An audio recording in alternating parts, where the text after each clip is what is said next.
I gave up college to raise my sister after our parents passed away years later. She secretly planned her wedding and called me unwanted trash.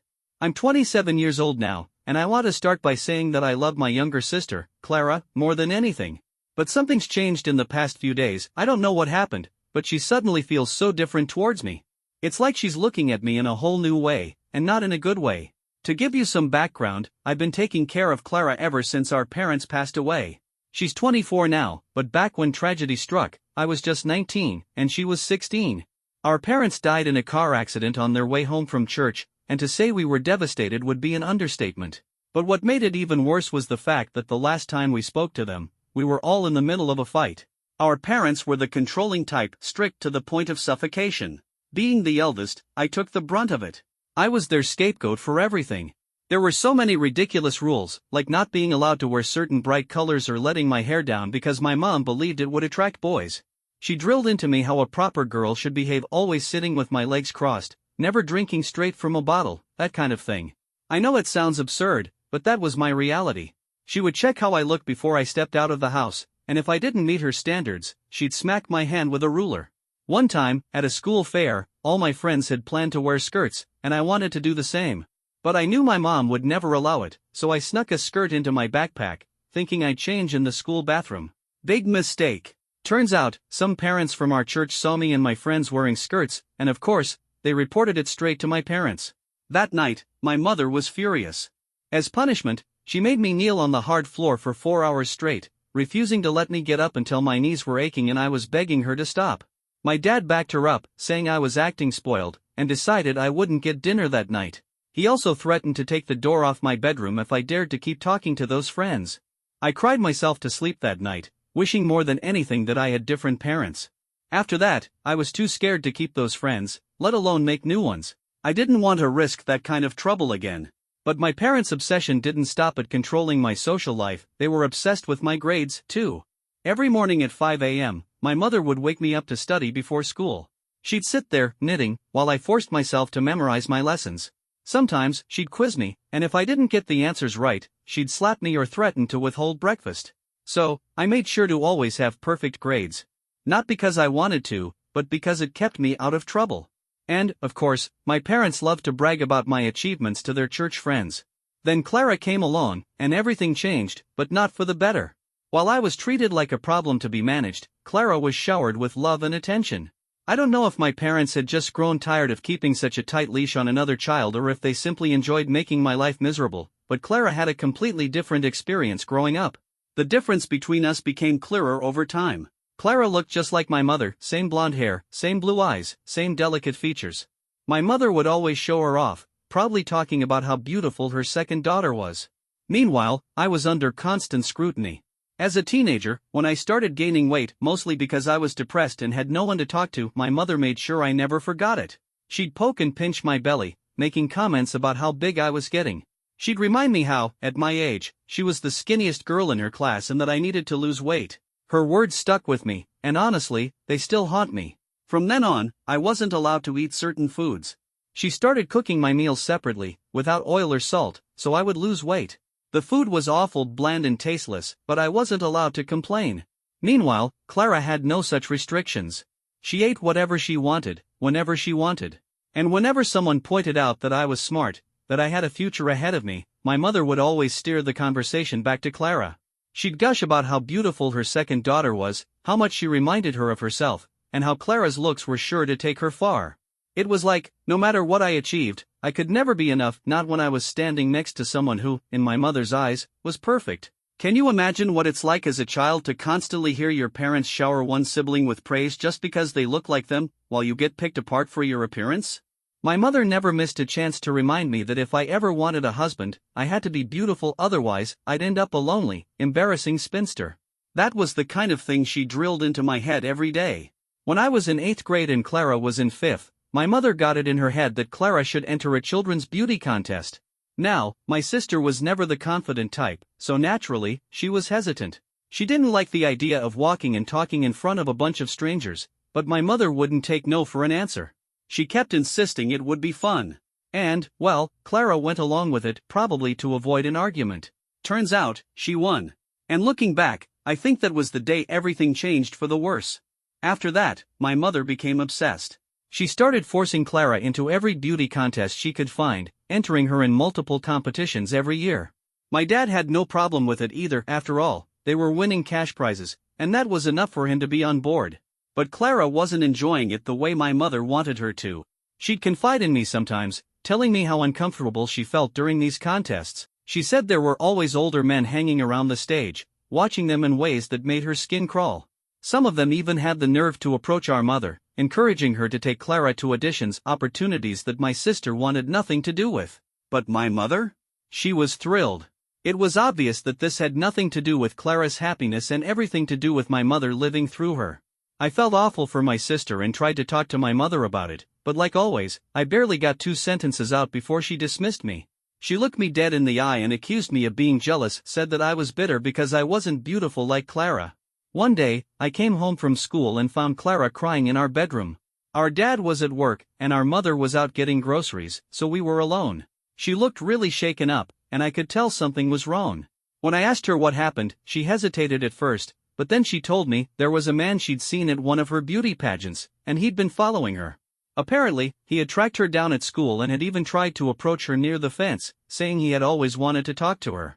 The way she described it made my stomach drop. This wasn't some harmless fan, this was a full-grown man stalking a child. I told her she needed to tell our parents immediately. But she just cried harder and said she was too scared, convinced they wouldn't believe her. I promised her that I believed her. I told her she didn't have to do it alone, I'd stand beside her while she told them. So that night at dinner, we brought it up. And just as I feared, our parents didn't take it seriously at all. My dad barely even reacted, and my mother? She actually smiled and told Clara she should be flattered to have an admirer. I was stunned. No matter how much we tried to explain that this was serious, they waved it off, saying she was overreacting. At that moment, I knew arguing with them was pointless. But I also knew I couldn't just let it go. The next day, I went to Clara's homeroom teacher and told her everything. She was just as disturbed as I was and promised to take it to the principal. Sure enough, they looked into it, and Clara had been telling the truth. The principal immediately contacted our parents, urging them to file a complaint with the police. But instead of thanking them for the warning, our parents were furious. That night, when we got home, they unloaded on us. My mother ranted about how we had embarrassed her, how people were calling to ask what was going on. My dad scolded us, saying we had made it look like they weren't taking care of us. They yelled at Clara for making a big deal out of nothing, then told her she should feel lucky to be so beautiful because without her looks, she wouldn't have much else going for her. As punishment, they refused to let us eat dinner. We went to bed hungry that night, and I lay there listening to Clara sob in the dark. I hated them for doing this to her. I hated that I couldn't protect her. But the next morning, something shifted in Clara. She didn't want to talk about it anymore. She told me our parents were right, that she had overreacted and should have never said anything. And then, in a way that crushed me, she blamed me for going to the teacher, saying I had just made things worse. After that, she started pulling away from me. She stopped confiding in me, stopped trusting me.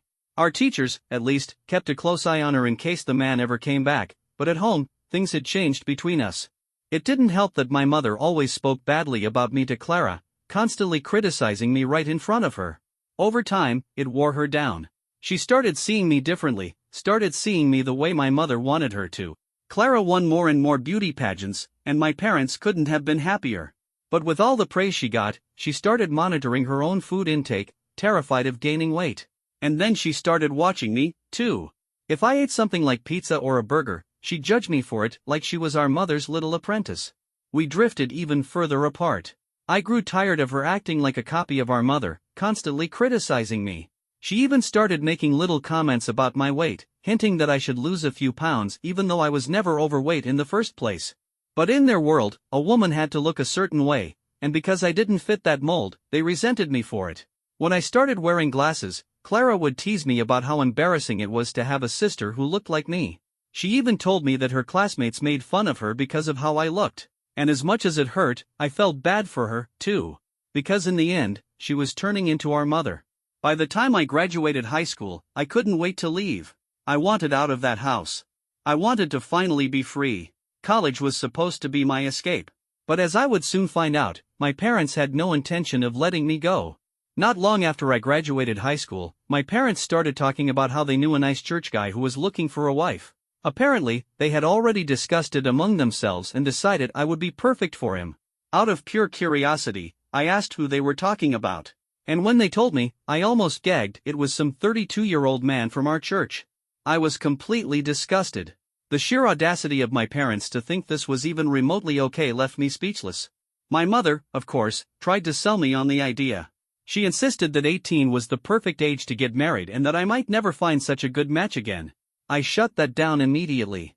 There was no way I was going to let them marry me off like some kind of property. So I started applying to colleges as fast as I could, determined to escape this nightmare of a house.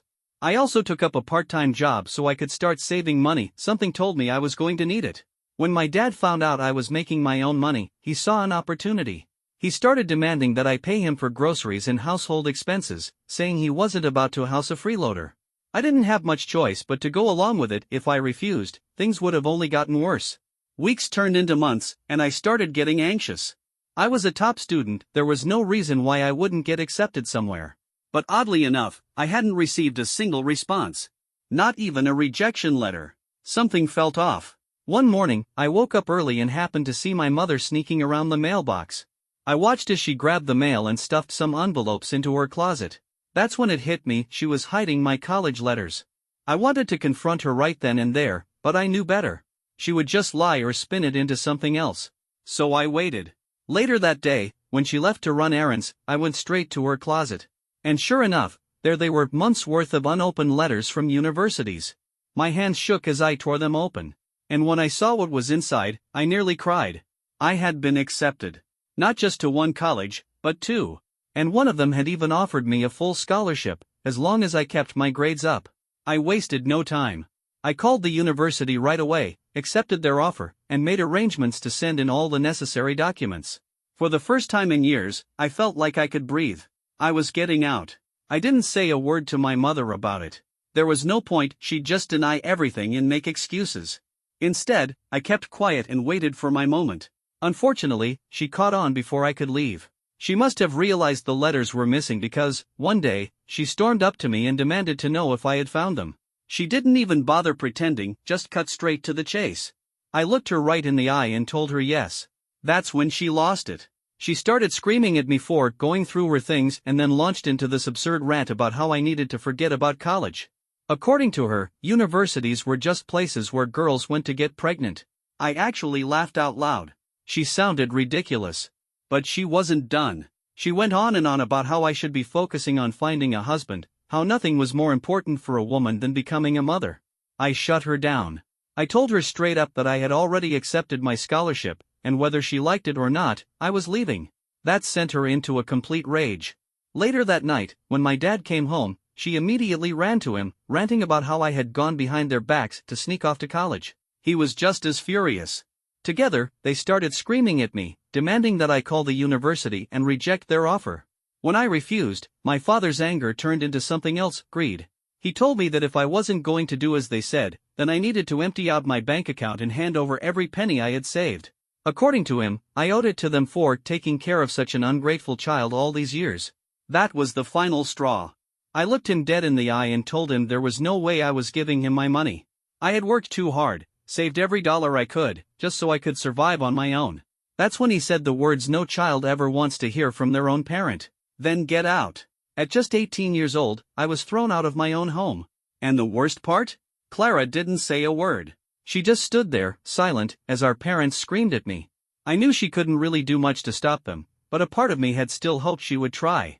But she didn't. She didn't even look at me.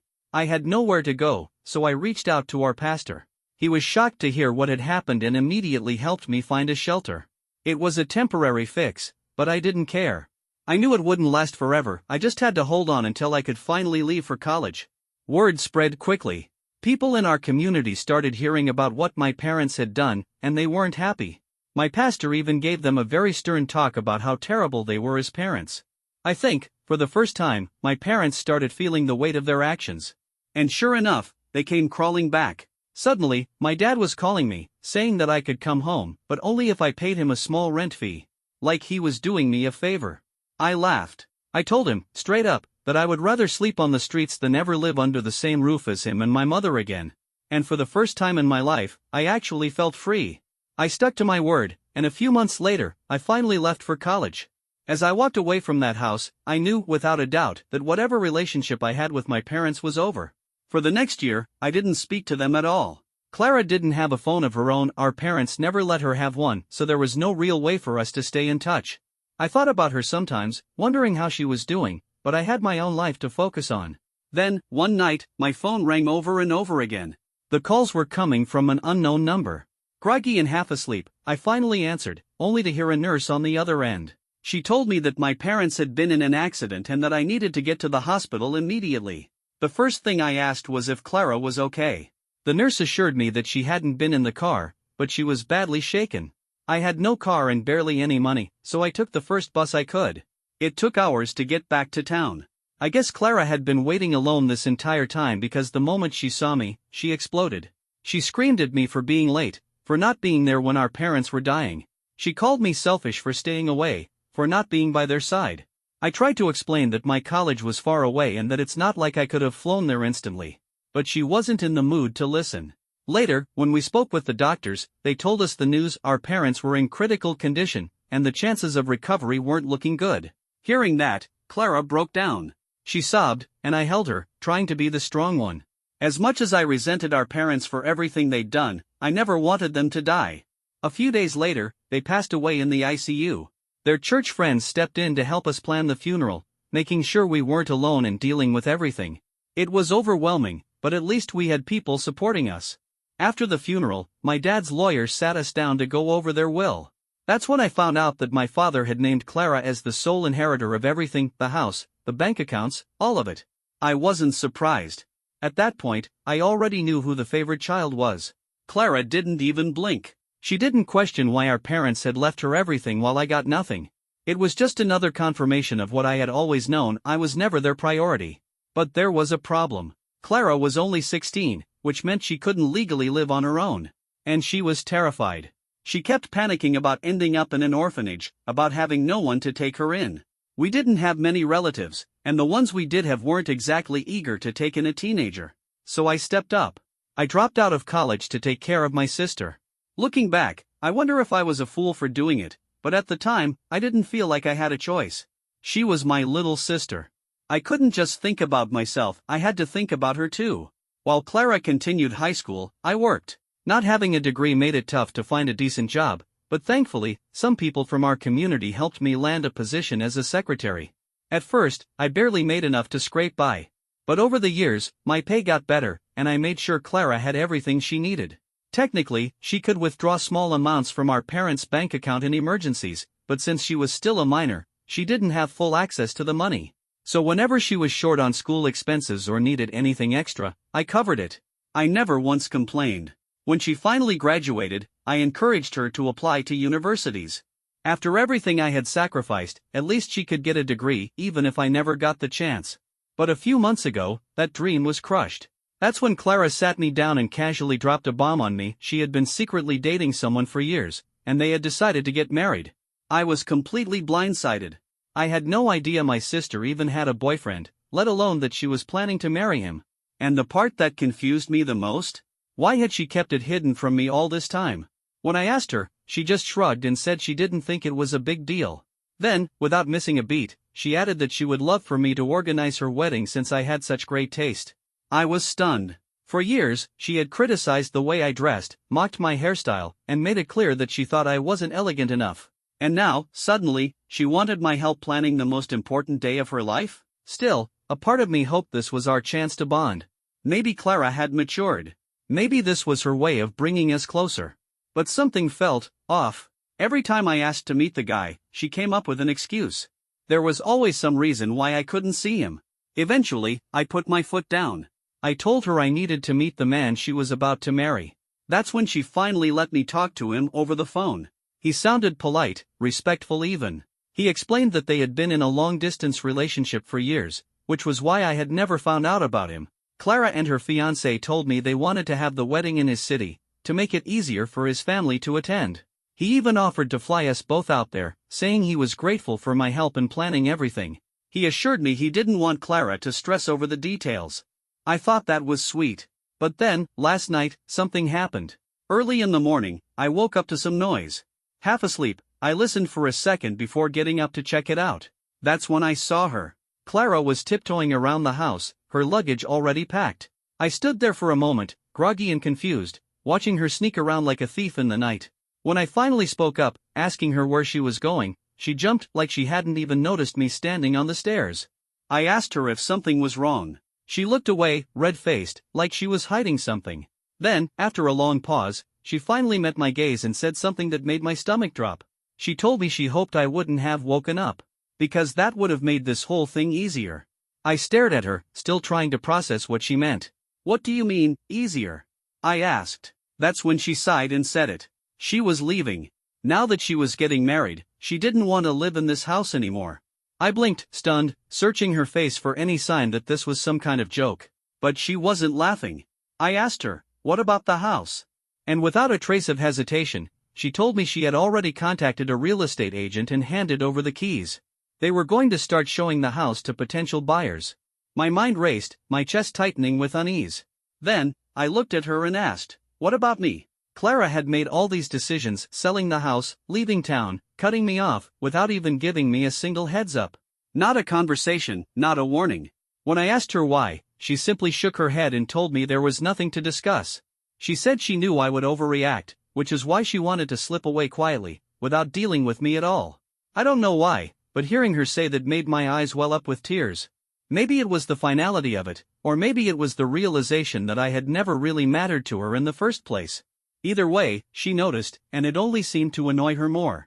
That's when she said it. She told me, point blank, that she had hated living with me all these years. That she never truly saw me as her sister. And that's why she never even wanted her future husband to meet me. I stood there, frozen, feeling like I had just been sucker punched. Trying to process it all, I asked her about the wedding. Was I still supposed to be involved? She laughed. A cold, bitter laugh. She called me ridiculous for even asking. Told me I should know my place.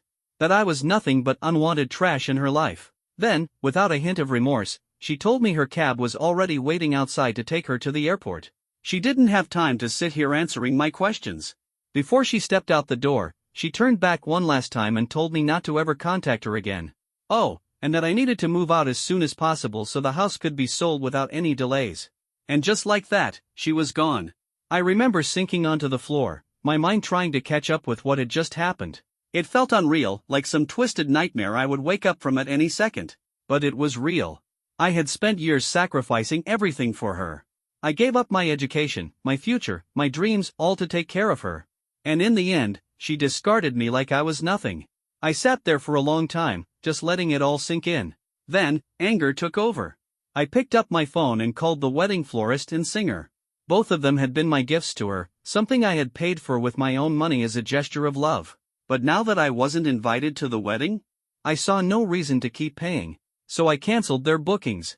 The florist, the singer, gone. And I knew there was no way Clara would be able to rebook them, especially the singer, who was probably already booked up by someone else. I knew she was going to be furious when she found out. And honestly, I didn't care. For once, she could deal with the consequences of her own actions. Update 1. Hey, everyone. I just wanted to say thank you. Reading all of your responses and hearing your own stories made me feel so much better. A few of you even reached out to me in my DMs to check in, and I just want to say I appreciate it more than you know. I am doing better now. To everyone asking why I sacrificed so much for my sister, I don't even have a good answer. I guess, as the oldest, I thought it was my responsibility. That's what older siblings do, right? Looking back, I should have just gone to college and let Clara live in an orphanage. Maybe that would have been better for both of us. But it's too late for regrets. Wishing I had made a different choice years ago won't change anything now. Update 2. As expected, Clara did call me. And when I say she called me, I mean she blew up my phone, calling me over and over again. At first, I ignored it, but after a while, I decided to pick up just to hear what she had to say. She was furious. She yelled at me, demanding to know what gave me the right to cancel the florist and wedding singer without telling her first. She actually had the nerve to say that she could have paid for them herself if I had just warned her. I laughed in her face. I told her to never call me again, because I had done exactly what she deserved. That only set her off more. She ranted about how both she and her fiancé thought I was selfish, and how this was the reason our parents never loved me. At that point, I didn't even let her finish. I hung up the phone, blocked her number, and that was it. I have no idea where she gets the audacity to be angry at me, when she is the one who abandoned me and threw me aside like garbage. I spent years of my life taking care of her, making sure she had everything she needed. And in the end, she hated me for it. I don't know if her fiancé brainwashed her or if she's always been this way. But either way, I'm done. She can live her life however she wants. It has nothing to do with me anymore. Update 3. Hey everyone, it's been a few months since I last updated, and I just wanted to let you all know I'm doing great. I moved out of my sister's house and now live in my own rented apartment. Clara is completely blocked from my life. She doesn't have my number, my address, nothing. She cannot reach me. And I prefer it that way. Honestly, I have no idea what's going on in her life, and as much as I'm still angry, I wish her the best. A lot of you pointed out that our parents are really the ones to blame for everything, for the way they raised us, for how they traumatized both of us in different ways. And I think you're right. That's why, even after everything she did to me, I don't hate Clara. One day, she'll get her karma. And when that day comes, it'll be her problem to deal with. I'm not wasting any more energy on her. Right now, I'm focused on me. I've been taking better care of myself, mentally and physically. I go on solo dates and treat myself to things that make me happy. I've been reading self-care books, going to the gym, and just enjoying my life in a way I never could before. And you know what? I think I'm going to be just fine. Thank you to everyone who stuck with me through this wild ride.